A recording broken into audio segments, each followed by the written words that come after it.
There's a paradox destroying the most disciplined people you know. Men and women who wake at 5 a.m., who meditate daily, who journal, plan, optimize every hour, who've read every productivity book, who block distractions and time-box their calendars. They do everything the experts say. And yet, they spend entire days swimming through fog. Starting 10 things. Finishing none. Their minds scatter like sparrows at the first sharp sound. They sit down to do the one important thing, and within minutes, they're drowning in a sea of options, paralyzed by the weight of choice itself. This isn't about discipline. They have discipline. This isn't about knowledge. They have knowledge. What they are missing is something the samurai discovered 4 centuries ago in the crucible of life and death combat. A mental technology so precise that it could transform a confused apprentice into a warrior of absolute clarity within months. Modern neuroscience is only now catching up to what they knew. If you don't understand this principle, you'll spend years imprisoned in your own overthinking mind, capable of brilliance but trapped in endless deliberation. Watching others with half your talent achieve twice your results simply because they possess this one cognitive skill. In this video, you'll discover the ancient samurai method that eliminates confusion at its root. Not by adding more systems, but by understanding what confusion actually is, and why the mind creates it. You'll learn the exact practice that turns mental chaos into crystalline focus, backed by both ancient wisdom and modern neuroscience.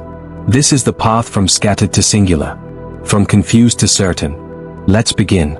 Spring, 1612. The outskirts of Kyoto. Cherry blossoms fell like snow across the training grounds of the Yaju Dojo, one of the most prestigious sword schools in all of Japan. The air smelled of fresh straw and weapon oil. The sharp crack of bokken striking bokken echoed through the morning mist. Takeshi Yamato was 19 years old when his confusion nearly killed him. He'd been training since age 7. 12 years of relentless practice. He could execute 53 distinct kata flawlessly. His strikes were fast, his footwork precise. He could recite the teachings of Sun Tzu and Yamamoto Tsunetomo from memory. He could perform the technical movements perfectly in isolation. But he had a problem that no amount of practice could fix. In sparring, his mind betrayed him. The moment an opponent faced him, Takeshi's thoughts exploded into fragments. Should I attack high or low? What if he counters? Is my stance too wide? Remember what sensei said about breathing. No, wait, watch his eyes. Or his hips. The text said hips reveal intention, but sensei said eyes, but by the time he chose, the opening had vanished. Every match followed the same pattern, technical perfection in practice, complete paralysis in combat. His body knew what to do. His mind drowned it in options. Other students noticed.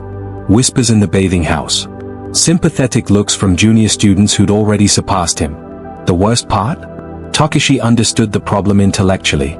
He'd studied the scrolls. He knew about Mushin, no mind. About Mizu no Kokoro, mind like water. He could explain these concepts to others. But knowing about water and being water are different things entirely. He didn't know that his entire understanding was about to shatter. One humid afternoon in late summer, after a particularly humiliating defeat to a student 3 years his junior, Takeshi sat alone behind the dojo. His bokken lay in the dust. His hands trembled, not from exertion, but from accumulated frustration. An old man approached. Not his primary instructor, but Heijoshin-sensei, the dojo's elderly caretaker who swept floors and maintained weapons. A man most students barely noticed. The master said nothing. Simply placed a bucket of water and a smooth stone beside Takeshi, then walked away. Takeshi stared at the objects, confused. What followed was a transformation that would reshape everything he thought he knew about focus, clarity, and the nature of the confused mind itself. Phase 1, Initial Resistance. The next morning, Heijoshin-sensei was waiting when Takeshi arrived before dawn. "Drop the stone in the water," the old man said. His voice was like wind through bamboo, soft but carrying unexpected weight. Takeshi obeyed. The stone sank. Ripples expanded outward in perfect concentric circles, then faded. The water returned to stillness. Again. Takeshi dropped the stone. Watched the ripples. Stillness returned. Again. For 2 hours, Takeshi dropped a stone into water. His mind screamed rebellion. This is absurd. I need to train. Real training. Kata. Sparring. Not this children's game. I'm wasting time while others advance. This old man is senile. What does dropping stones have to do with swordsmanship? But something in Heijoshin-sensei's silent presence commanded continuation. The old man never explained, never encouraged. Simply sat, watching with eyes that seemed to see beneath surface appearances. After 2 hours, tomorrow. Same time. Before the others wake. That night, Takeshi's mind churned. He'd accomplished nothing. Learned nothing. The exercise was pointless. Yet something prevented him from dismissing it entirely, a quality in the old man's attention that suggested this meaningless task contained hidden layers. He continued because he'd exhausted every other option. This was the first week. Drop the stone. Watch the ripples. Wait for stillness. Drop the stone. Watch the ripples. Wait for stillness. 500 repetitions each morning. Heijoshin-sensei introduced the first variation on day 8. When you drop the stone, count the ripples before stillness returns. Impossible. The ripples blended together, fading at different rates. Takeshi's eyes darted frantically across the water's surface, trying to track individual waves. I can't, there are too many, they overlap. Because you're trying to count, Heijoshin-sensei said. Don't count. See. Takeshi didn't understand the distinction. For 3 more days, he failed. His frustration compounded. Now he couldn't even accomplish this simple, meaningless task. Couldn't count ripples in water. What kind of warrior fails at this? Phase 2, first breakthrough. Day 12 brought a shift. Takeshi arrived exhausted. He'd slept poorly, his mind still churning with self-criticism and confusion. He dropped the stone without expectation, too tired to try. And for just 3 seconds, something strange happened. His vision softened. Not blurred, but widened. Instead of darting across the water, his eyes simply rested on the whole surface. The ripples didn't need counting. They were simply there, expanding, fading, returning to stillness. 7 ripples. He knew without counting.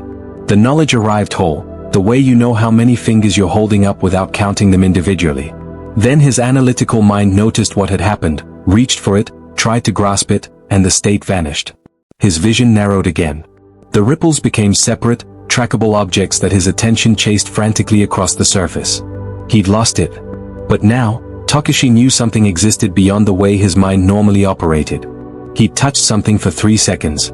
Something that felt like his vision expanding to hold everything at once without effort.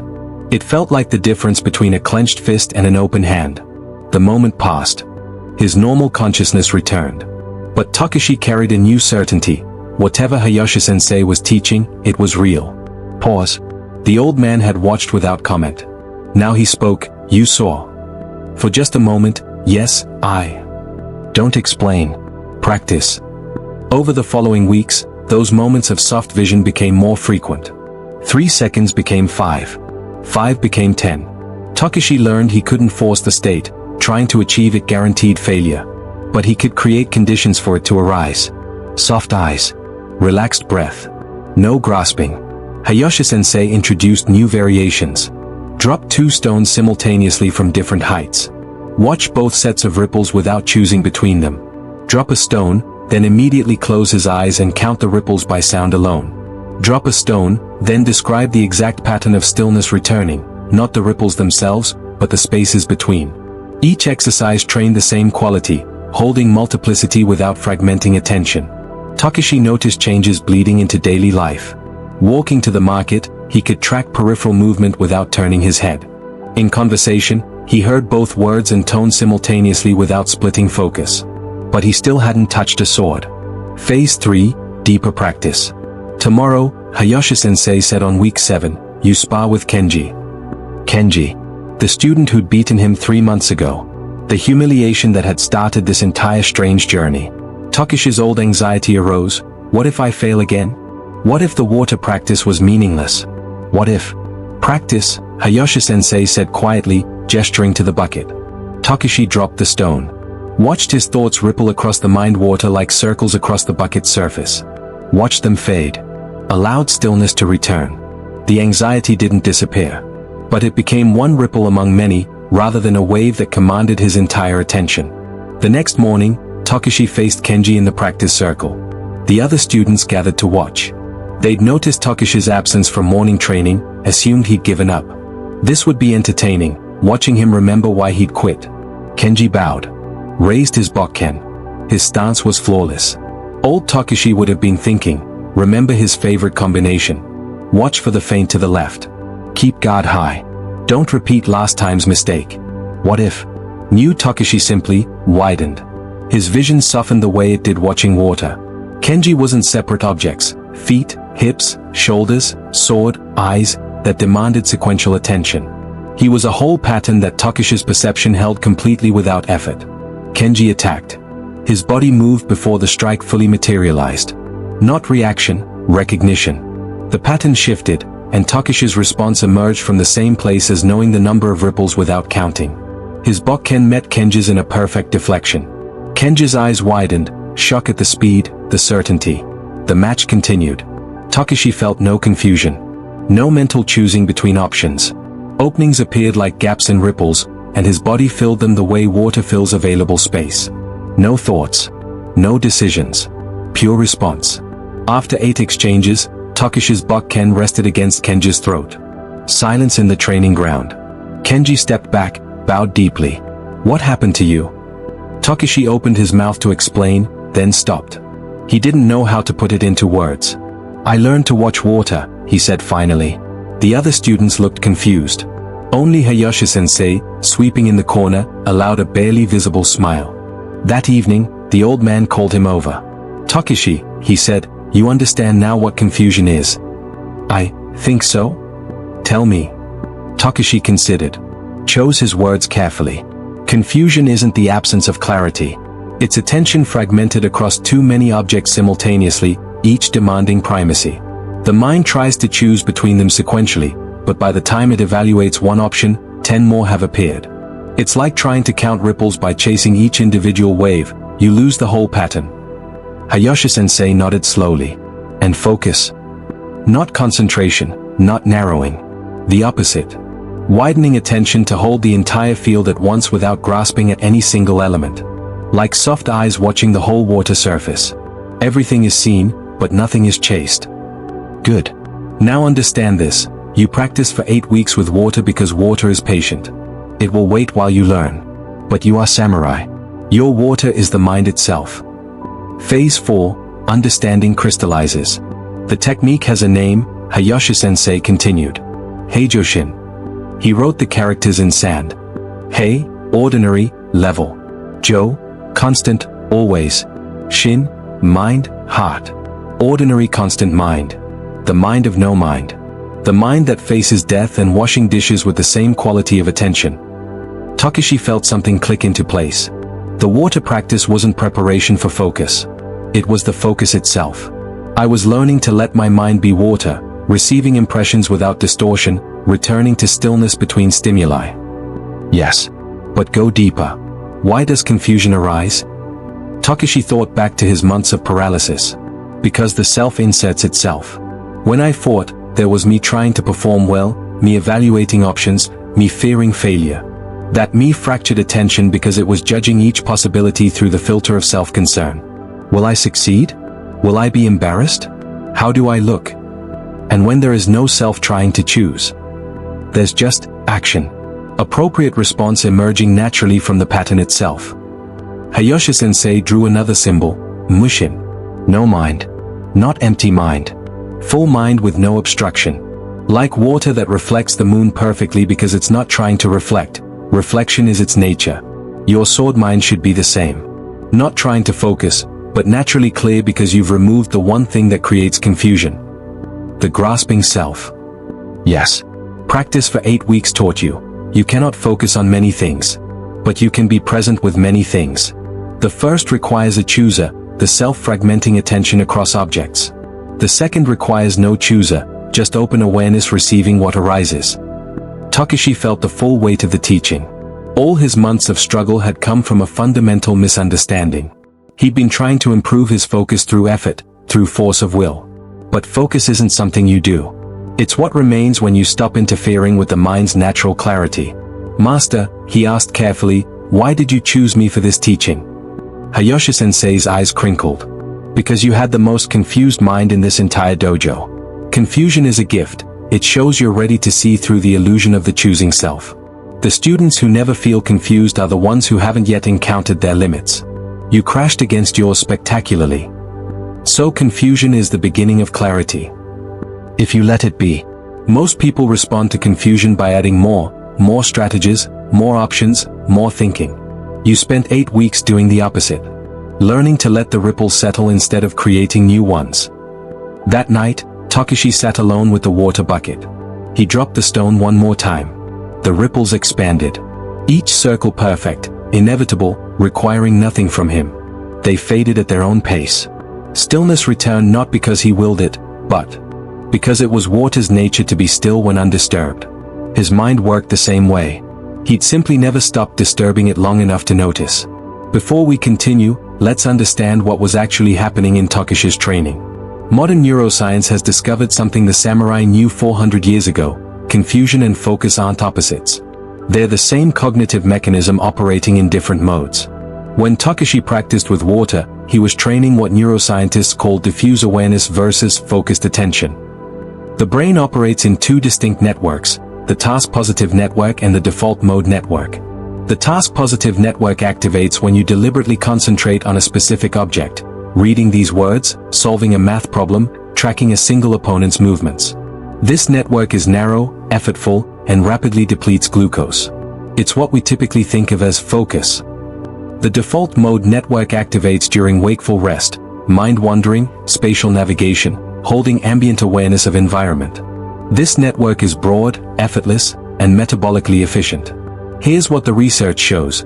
People experiencing decision paralysis and confusion have excessive task-positive network activation. Their brains are frantically switching between multiple focal points, burning massive cognitive resources while accomplishing nothing. It's like using a microscope to study a landscape. You see individual details with perfect clarity but lose all sense of the whole. When Takeshi learned to soften his eyes watching water, he was training a third mode that Japanese warriors called Heijoshin and modern neuroscience calls open monitoring awareness. Studies on expert meditators and martial artists show synchronized activation of both networks simultaneously, something that shouldn't be possible according to classical neuroscience models. The brain holds specific objects in attention while maintaining panoramic awareness. Everything is in focus, nothing is grasped. This isn't mysticism. This is measurable neural activity. Dr. Richard Davidson's research at the University of Wisconsin found that practitioners of open awareness meditation show reduced activity in the dorsolateral prefrontal cortex, the region responsible for effortful control and decision-making, while simultaneously showing increased performance on attention and processing tasks. They accomplish more while doing less. The samurai didn't have fMRI machines, but they understood the principle perfectly. Miyamoto Musashi, the legendary swordsman who remained undefeated in 61 duels, wrote in the Book of Five Rings. In strategy, it is important to see distant things as if they were close and to take a distance view of close things. Perception must be broad and unattached. This is Heijoshin, ordinary constant mind. But there's a deeper layer most translations miss. Heijoshin doesn't mean calm mind or empty mind. The character Jo means constant or always. It implies continuity. The mind maintains its natural clarity constantly, regardless of circumstances. Whether facing death or washing dishes, the quality of awareness remains unchanged. Yamamoto Tsunetomo explained it this way in Hagakure. There is something to be learned from a rainstorm. When meeting with a sudden shower, you try not to get wet and run quickly along the road. But doing such things as passing under the eaves of houses, you still get wet. When you are resolved from the beginning, you will not be perplexed, though you still get the same soaking. The rain is the rain. Getting wet is inevitable. The difference is whether you fracture attention by frantically avoiding every raindrop, or simply accept the situation and move through it with continuous mind. Confusion is what happens when the self tries to protect itself from reality. Focus is what happens when the self stops interfering. Let's break down the actual mechanism. When Takeshi stood before an opponent, his brain generated multiple possible responses: attack high, attack low, defend, retreat, feint. This is normal. The brain's job is generating options. Confusion arose when his ego self tried to evaluate each option through the filter of which choice makes me safe, which makes me look good, which prevents failure. That evaluation process requires the brain to simulate each outcome, compare against desired self-image, predict social consequences, choose the best option, monitor the choice while executing, evaluate success, failure afterward. By the time this cycle completes, the moment has passed. The water practice trains something completely different. Pattern appears, stone drops, ripples form. Mind receives pattern without evaluation, just seeing. Pattern resolves naturally, stillness returns. No chooser required. When Takeshi faced Kenji with this trained awareness, his brain still generated multiple response options. But there was no self-structure evaluating which option protected Takeshi's ego. The appropriate response simply emerged from the pattern itself, the way your hand pulls back from fire without consulting your self-image. Modern psychology calls this ego depletion prevention. Every decision that requires self-control drains a finite resource. But actions that bypass the evaluating self require no willpower and cause no depletion. You experience this in flow states, playing music, surfing, deep conversation. In those moments, there's no you trying to perform well. There's just the activity expressing itself through you. The samurai trained to make combat as natural as flow. Heijoshin isn't a technique you apply during meditation. It's a continuous baseline state. Doesn't mean you never feel emotion or never make decisions. It means the water of mind returns to stillness between stimuli instead of remaining perpetually churned by self-concern. This is what Takeshi discovered. Confusion is not a problem to be solved. It's a symptom of the wrong relationship with thought. You don't need more focus. You need to stop fracturing the focus you already have. Now let's bring this into your life. Marcus was 32, a software engineer at a startup. Brilliant technical mind. Could hold complex system architectures in his head. But decision paralysis was destroying him. Every project became a maze of options. Which framework? Which approach? Which deployment strategy? He'd spend 4 hours researching solutions, comparing pros and cons, building decision matrices, then feel too mentally exhausted to implement anything. His manager scheduled a performance review. The message was clear: high potential, zero output. When Marcus discovered Heijoshin through a random documentary on samurai wisdom, something clicked. He recognized himself in Takeshi's story, technically capable but mentally fragmented. He adapted the water practice for modern life. 3 months later, his output had tripled. Not because he'd learned new skills, but because he'd stopped drowning in self-created confusion. He made decisions in minutes that used to take days. His code quality improved because he wasn't second-guessing every line. The secret? He learned to recognize confusion as a signal, not a problem. Here's how to practice Heijoshin, ordinary constant mind, starting today. Step 1. The water practice, daily pattern recognition. You need the same foundation Takeshi received. Find a bowl of water. A sink works. Even a bathtub. Drop something in, a pebble, a coin, your fingertip. Watch the ripples expand and fade. Don't count them. Don't analyze them. Simply let your eyes receive the entire surface at once.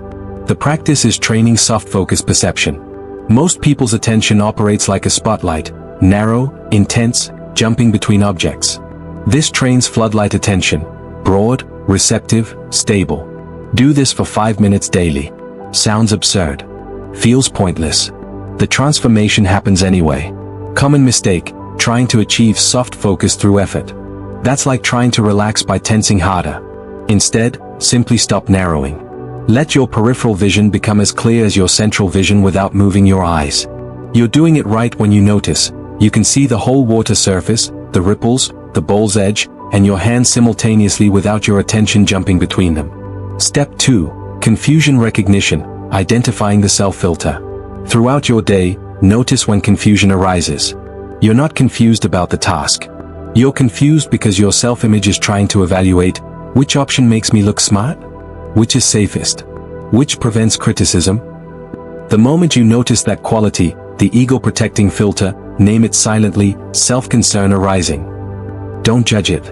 Don't try to eliminate it. Just recognize it the way you'd recognize a ripple in water. This practice does something crucial. It creates a gap between the confused feeling and your identity. You're not a confused person. Your awareness noticing confusion moving through consciousness. That gap is everything. Why this matters: confusion sustains itself through unconsciousness. The moment you see it clearly, it begins to dissolve, not because you pushed it away, but because you stopped feeding it attention. Example scenario: you're choosing between 2 job offers. Notice when you spiral into what if I choose wrong? What will people think? Which makes me seem more successful? That's self-concern, not genuine evaluation. Step 3. The single action, moving before the mind objects. When you notice confusion, immediately take any reasonable action without further deliberation. This sounds reckless. It's not. By the time you're confused, you've already evaluated the options. The confusion isn't lack of information, it's excessive self-concern. More thinking just creates more ripples. Choose. Move. Adjust based on feedback. This is how the samurai operated in combat. Not ready, aim, but ready, aim, fire, adjust. You learn more from action feedback loops than from analysis paralysis spirals.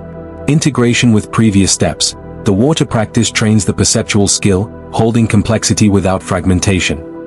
Confusion recognition reveals when self-concern is distorting perception. Single action breaks the spiral before it compounds. Step 4. The return to stillness, completing the cycle. After action, regardless of outcome, consciously return to neutral. Not forced calm. Not everything is fine bypassing. Simply letting the mental ripples settle before the next stimulus. This is the key practice most people miss. They take action, then immediately start evaluating, was that right? Should I have chosen differently? What if? That's creating new ripples while the old ones are still settling. Instead, action complete. Mind returns to stillness. Wait for the next pattern to arise. This is what constant, means in Heijoshin. The mind maintains its natural clarity between events, not just during them. Expected challenge. Your brain will insist that ruminating about past actions is useful learning. It's not. Genuine learning happens through action feedback, not through self-concerned analysis. Strategy to overcome. When the urge to ruminate arises, return to the water practice for 60 seconds. Watch ripples settle. Train the mind that stillness is its natural state. Integration timeline. First week, you'll feel foolish dropping stones in water. Your confusion won't noticeably decrease. Continue anyway. After 3 weeks, you'll start catching confusion earlier, recognizing the self-filter before it creates full paralysis.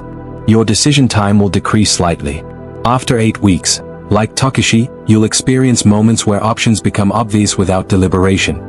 These moments will be brief but undeniable. Eventually, Heijoshin becomes baseline. Not that you never feel confused, but confusion is seen as temporary, whether in the mind rather than an identity or problem requiring solution. Takeshi thought he'd learned to fight better, but he'd discovered something deeper. Heijoshin wasn't just about swordsmanship. It was about the fundamental relationship between consciousness and reality.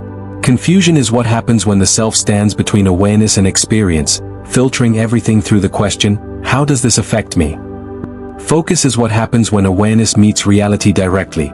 No filter, no chooser, no fractured attention. This is what separates people who seem supernaturally effective from people who are perpetually overwhelmed. Not intelligence. Not discipline. Not better systems or more information. Removal of the self-structure that creates confusion in the first place. Remember the paradox from the opening? Disciplined people drowning in confusion despite doing everything right? Now you understand. They were adding more strategies, more frameworks, more optimization. But confusion doesn't come from having too little.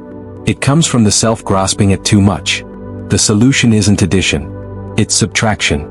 Not how do I focus better, but what am I doing that fragments focus? The answer is always the same. Protecting a self-image that doesn't need protecting. This isn't about achieving peak performance. This is about recognizing what you are beneath the confused self. About becoming someone who faces complexity the way water faces stones, receiving each pattern completely, returning to stillness, ready for the next. The samurai understood this at depths we're only beginning to recover. Taekwan Soho, the legendary Zen monk who advised the greatest swordsman of his era, wrote, "The mind that does not stop anywhere, that is the highest achievement. If it stops, the mind is not free. Its normal state is empty and devoid of thought. This is called the mind of no mind." Heijoshin doesn't make you faster or smarter. It makes you undivided. And that changes everything. When you stop fracturing attention across self-concern, the energy that was creating confusion becomes available for perception, for action, for presence itself. You don't need more focus. You need to stop interfering with the clarity that's already there. If you're ready to walk this path, if you're tired of knowing what to do but remaining paralyzed by imaginary consequences, if you're done with the exhausting performance of trying to choose perfectly instead of simply moving appropriately, subscribe to this channel. We're building a community of people who choose presence over performance, clarity over cleverness, action over endless deliberation. Heijoshin doesn't make you invulnerable. It makes you continuous. Your mind operates like water, receiving impressions without distortion, returning to stillness between stimuli, ready for whatever arrives next. Not calm in the sense of suppressed emotion. Calm in the sense of unbroken awareness that faces death and washing dishes with the same quality of attention. Walk with presence. Live with purpose. Become undivided.